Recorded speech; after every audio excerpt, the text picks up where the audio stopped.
Albert Einstein once said, everybody's a genius. But if you judge a fish by its ability to climb a tree, it will live its whole life believing that it is stupid. Ladies and gentlemen of the jury, today on trial we have modern day schooling. Glad you could come. Not only does he make fish climb trees, but also makes them climb down and do a 10-mile run. Tell me, school, are you proud of the things you've done?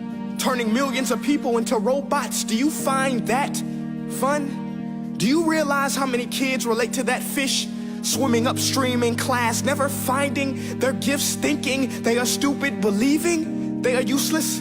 Well, the time has come, no more excuses. I call school to the stand and accuse him of killing creativity, individuality, and being intellectually abusive.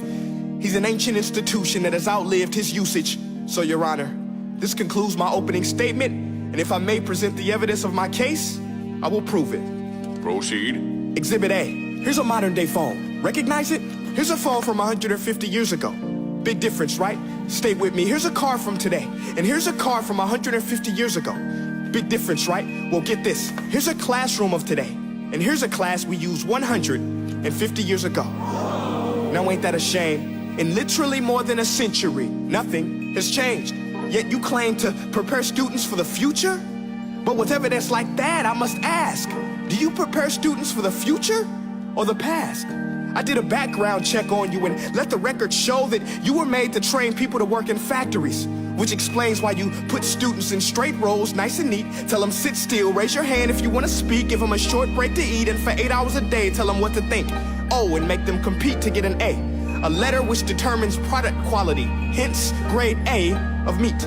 I get it. Back then, times were different. We all have a past. I myself am no Gandhi. But today, we don't need to make robot zombies. The world has progressed. And now we need people who think creatively, innovatively, critically, independently, with the ability to connect. See, every scientist will tell you that no two brains are the same.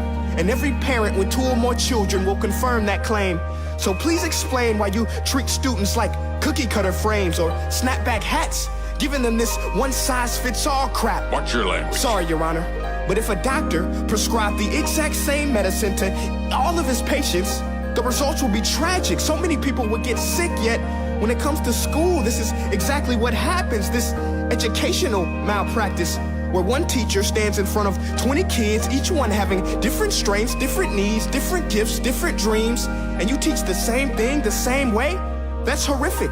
Ladies and gentlemen, the defendant should not be acquitted. This may be one of the worst criminal offenses ever to be committed. And let's mention the way you treat your employees. Objection. Overruled. I want to hear this. It's a shame. I mean, teachers have the most important job on the planet, yet they're underpaid? No wonder so many students are short-changed. Let's be honest, teachers should earn just as much as doctors, because a doctor can do heart surgery and save the life of a kid, but a great teacher can reach the heart of that kid and allow him to truly live. See, teachers are heroes that often get blamed, but they're not the problem. They work in a system without many options or rights. Curriculums are created by policymakers, most of which have never taught a day in their life. Just obsessed with standardized tests. They think bubbling in a multiple choice question will determine success.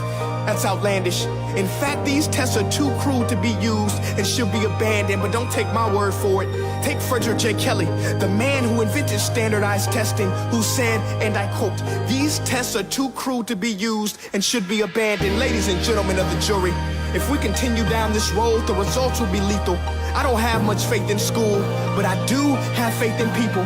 And if we can customize healthcare, cars, and Facebook pages, then it is our duty to do the same for education, to upgrade it, change it, do away with school spirit, because that's useless.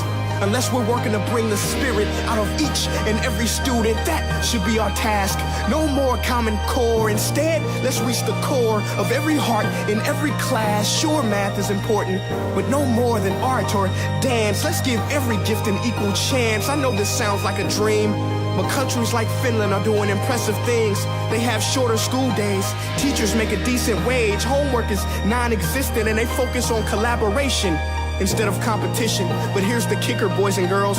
Their educational system outperforms every other country in the world.